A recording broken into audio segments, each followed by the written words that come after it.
Assalamualaikum. Kembali di podcast OTW. Padahal namanya baru dibentuk sekarang nih, tanggal berapa sekarang? Tanggal berapa nih? Tanggal 5 Maret 2024. Hari Selasa ya? Hari Selasa. OTW singkatannya adalah Order the Warkop.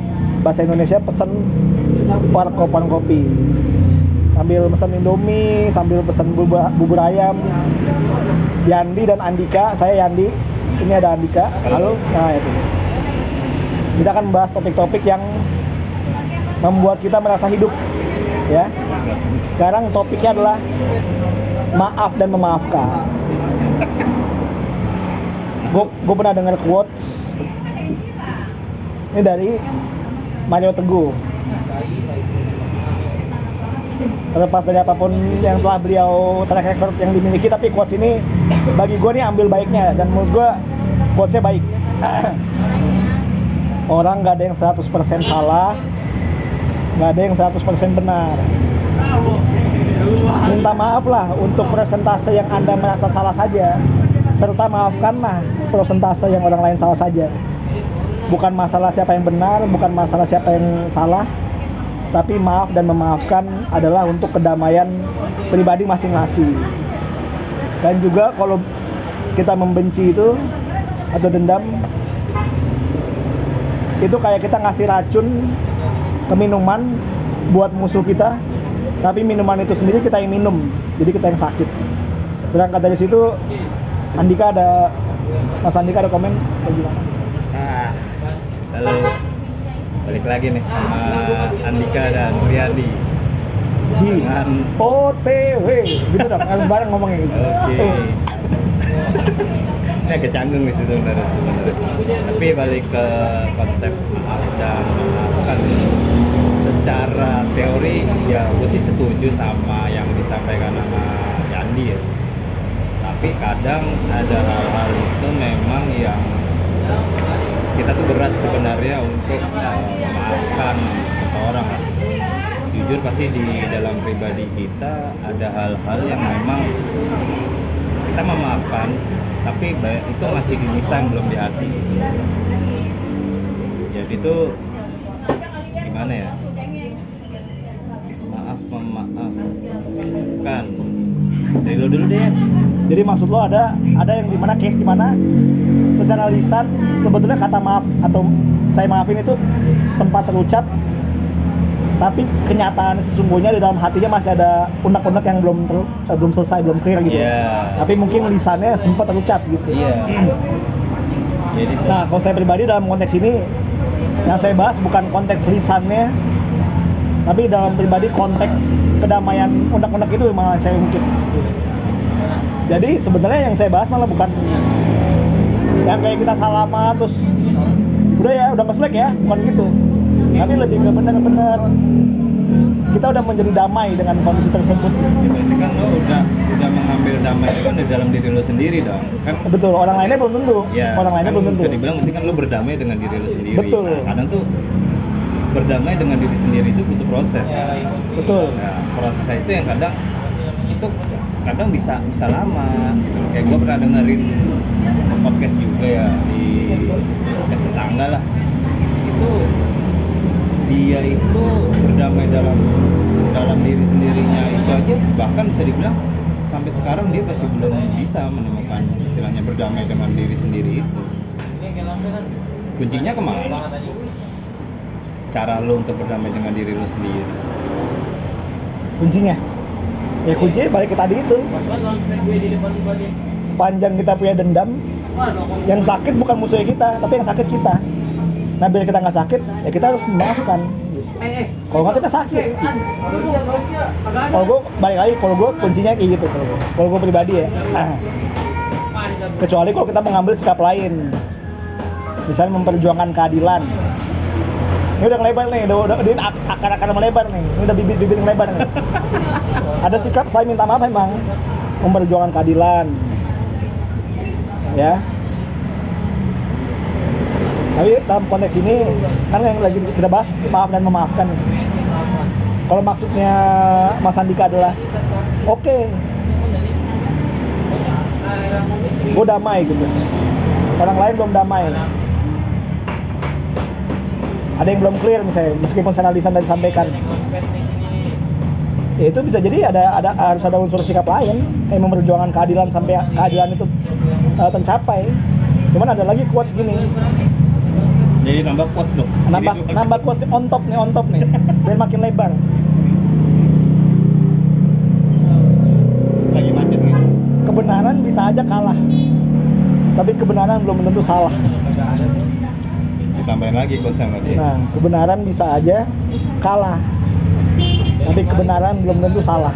Itu kayaknya kejadian di kartun-kartun anak gua kayaknya, Mas. Hah? Kartun-kartun anak gua kayaknya. Itu udah benar, tapi dia kalah. Iya. Ya kan? Tapi belum tentu dia salah. Iya, udah pasti nggak salah. Dia membela yang benar. Iya, gitu. Meskipun dia kalah.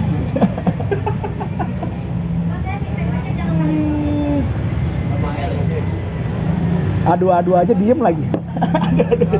Kita agak bingung juga sebenarnya dengan konsep pemaafan. Jadi kayak ya kita ngambil sampel aja deh. Kebetulan kita mau puasa nih. Iya. Puasa lebaran. Nah, pasti kan ada konsep memaafkan dong. Ada, relevan. Ya kan? Relevan banget. Masuk ya. Iya, masuk banget. Dengan yang kita mau pakai gini. Kadang gua nggak tahu ya, kalau gua ngeliatnya sih ya apakah mungkin penilaian gua kali ya atau suzonnya gua kali ini memaafkan dalam konsep lebaran itu kita hanya mengejar yang istilahnya kembali dari nol lagi ya. Hormati. Hormati. Iya kan? Minaidin. Selesai. Hormati. Kelar itu. Udah gitu kan. Iya. Sebenarnya konsepnya. Mungkin ada masalah-masalah yang memang masih kadang kita masih kita bawa tuh. Momen pas sebelum puasa lah, kadang lo sebelum puasa lo maafkan. Oh iya nih, nggak ada segala macam. Tapi kan dibalik lagi, yang manusia itu kan emang nggak luput dari tempatnya salah. Nah, jika Pak Ustadz gua kan. Mana tuh? Mas Yandi.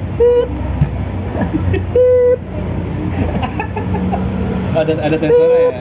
Kita belajar dari Itu adalah bagian dari evaluasi setelah tes market episode podcast OTW yang pertama. part 1. Bahwa hal-hal yang sifatnya explicit content harus sedikit disensor lah. Cuman kita kejadiannya kita ngomongin dulu baru titik nyusul. jadi titik yang sia-sia jadi. Jadi silakan diterjemahkan sendirilah. Gua kasih contoh yang konkret ya. Episode 2 ini harusnya ada teman narasumber satu lagi yang datang. Tapi dia nggak datang sampai sekarang. Oleh karena itu harus gue maafin. Gua enggak sih. Lu nggak bisa maafin gitu aja. Gua nggak Lu bisa maafin tetap gitu. nggak terima sepanjang nggak ada penjelasan. Lu nggak terima nih. Lu pribadi nggak bisa. Masih belum Nggak bisa terima nih. Nah, Walaupun gua pribadi jadi ya udahlah. Tapi gua nggak memaafkan. tetap ada ganjel gitu ya. Tetap ada. Wah nggak bisa gitu nih. Gitu. Komitmen kan, komitmen. Nah, maunya apa sih kan? Dia yang minta. Begitu kita iniin nggak datang. Jadi kan digibahin, udah gitu kita gibahin dia denger lagi. Ya, Nanti nanti kita gibahin dia denger lagi episode 2 ini. kita nanti akan Ya, share sih. sepanjang lo denger gue udah maafin nih, ya. Tapi gua belum ya. Nah itu. Buat orang yang di luar sana yang ngerasa aja mungkin. Nah, Mungkin gua sebagai Andika belum memaafkan lo. Catat. nah, Kalau kata bos gua sih noted. ngotot. Ya tapi gitulah. Karena memang gua tipikal orang yang susah untuk memaafkan sebenarnya Mas Yandi. Oh gitu. Gitu. Jadi kayak nggak tahu ya, mungkin mengalir kali darah dendam gue itu panas gitu. Oh gitu. Jadi kadang secara nggak langsung tuh, wah orang udah kayak giniin gue. Oke, gue akan bisa jadi gue akan ngebalas lu. Berat sih. Tapi nggak tahu itu kayak alamiah gue aja, walaupun di fase kedewasaan gue ini kayak ya benar kata lu, kayak ngapain sih lu kayak gitu-gitu, nyapain diri lu sendiri aja sebenarnya, malah jadi sakit gitu ya sebenarnya. Konsep itu benar, tapi gue belum bisa menghilangkan. Contoh kasus saya tadi itu, kita udah oke, janjian kita punya bintang tamu nih harusnya hari ini gitu kan, terus bintang tamu kita cancel kan, tit Nah, masuk ya? masuk. Nah cuman itu mau nggak mau gue harus gue lebarin lagi nih. Ada quotes lagi ketiga. Jadi gue perhatiin dari omongan lo itu, sikap yang lo ambil adalah, tapi koleksi gue kalau gue salah ya. Nah kalau gue salah tafsir ya, perlakukanlah orang sesuai kepantasan dia diperlakukan, sebagaimana dia pantas diperlakukan gitu. Jadi misalnya dia salah, jadi diperlakukan sebagaimana dia pantas diperlakukan sebagaimana salahnya dia gitu. Kalau dia benar, ya kita perlakukan sepantasnya bagaimana dia benar gitu. Jadi kayak semacam ada, oh dia pantas emang diginiin gitu, bukan lebih ke dendam dan maaf, tapi lebih ke sikapnya nih pantas nih. Dengan gue mungkin ada agak sedikit beda ke dia pantas menerima itu karena dia telah berbuat begini ke gue gitu. Gitu nggak? Lu silakan merespon. Tapi kan bisa jadi kadang orang itu nggak tahu kalau dia salah kalau nggak kita kasih tahu. Jadi nggak, kalau menurut gue sih nggak fair kalau ketika kayak quotes ya tadi yang disampaikan yang ketiga itu ya, menurut gue sih nggak fair lo memperlakukan seseorang itu ketika orangnya sendiri itu aja belum tahu salahnya apa. Jadi kalau lu pribadi ngomong dulu nih, salah lu. Gue ngomong, lo salah. Oke, kayak baru yang gini nih, gue mungkin nggak ngomong, lo salah nggak datang. Oke. Gitu baru memperlakukan dia sebagaimana yang. Abis itu baper baru. jadi kita nggak tahu punya bintang tamu. Jadi, oh dia tahu kenapa dia baper, oh gitu ya. Oh gitu ya. Oh gitu. Itu tadi balik lagi ke sifat-sifat itu, karena kan setiap orang tuh punya sifat masing-masing gitu. Oh gitu ya. Kayak lo nih, udah nih. Jadi bukan yang ngambek terus dicorek, ngapa sih lu? Gitu aja nggak tahu. Bukan gitu ya. Nggak, gua kamu pikir aja sendiri, bukan yang gitu-gitu. Nggak sesensitif itu sih. Kayak gitu ya, kayak gitu. Nggak sesensitif itu.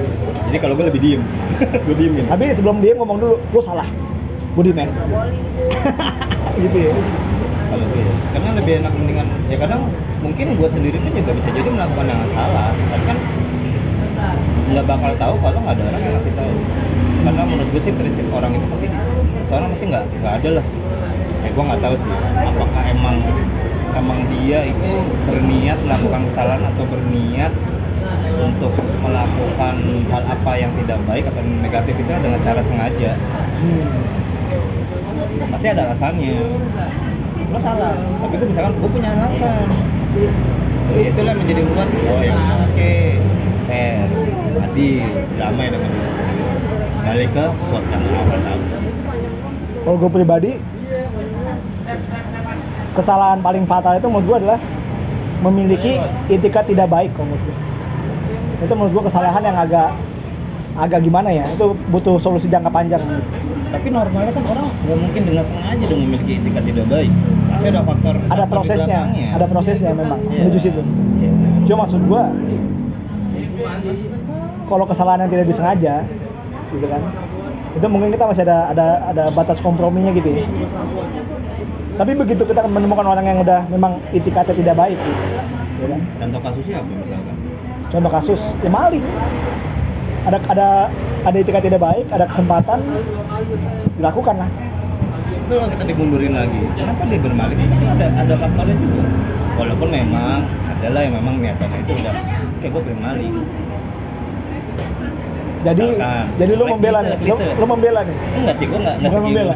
Bukan membela nih. Tapi kayak klise aja misalkan ya faktor ekonomi, kebutuhan, ditambah dengan adanya kesempatan, makanya dia melakukan hal itu. Nanti balik lagi ke quotes yang di awal. Ada persentase salahnya dia, ada persentase salah orang lain juga gitu. Kan kesalahan itu nggak datang itu nggak dari diri sendiri juga. Nah kalau gue pribadi sih termasuk yang percaya sama bisikan setan kalau gue pribadi. Jadi kalau gue nih di keluarga gue yang gue terapin adalah kita semua betul punya common enemy nih, punya musuh yang sama. Siapa musuhnya? Setan. Jadi biar kita kompak, musuh kita sama setan. Kalau gue pribadi gitu, yang gue terapin ke keluarga gue.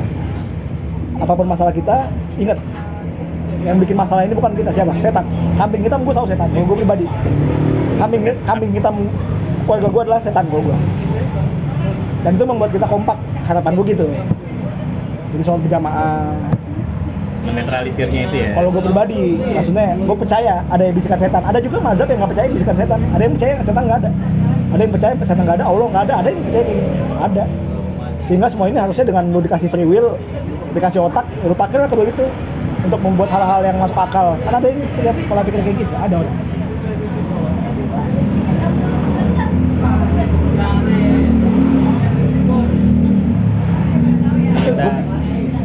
Tadi lagi mikir nih. Ceritanya kita lagi mikir. Nah kalau gue udah tahu mau ngomong apa. Jadi kalau gue pernah denger lagi quotes atau lagi nih. Gue celupin lagi quotes nih. Satu sesi 4 quotes anjir. Gue denger dari guru di sekolah anak gue. Iya, kita lagi pandemi, kita lagi diuji. Kita lagi pandemi, kita lagi diuji. Kita harus sabar. Oh, tapi nggak bisa gitu. Sabar saya ada batasnya. Kalau sabar ada batasnya, berarti itu bukan sabar. Push. Teorinya keren banget. Teorinya konsepnya keren. Tapi prakteknya itu ya mungkin yang ngomong aja belum tentu kayak gitu deh. Cuman ya itulah. Tapi gue setuju sih, mungkin ini nanti akan kita bahas di part 3 kali ya, atau sesi berikutnya nih, kayak konsep sabar. Jangan PHP. Enggak. Bisa jadi udah lupa kita, nanti ganti topik nanti. Tugas gue untuk mengingatkan. Oke. Jadi gue agak tertarik juga nih dengan teori konsep kesabaran itu. Ngomong-ngomong, waktu udah memisahkan kita nih. Meskipun nggak ada hasilnya nih podcast, kayak biasa ya. Biasa. Oke, sampai jumpa di podcast OTW. Selesai. Order the Warkop. Order the Warkop. Assalamualaikum, selesai.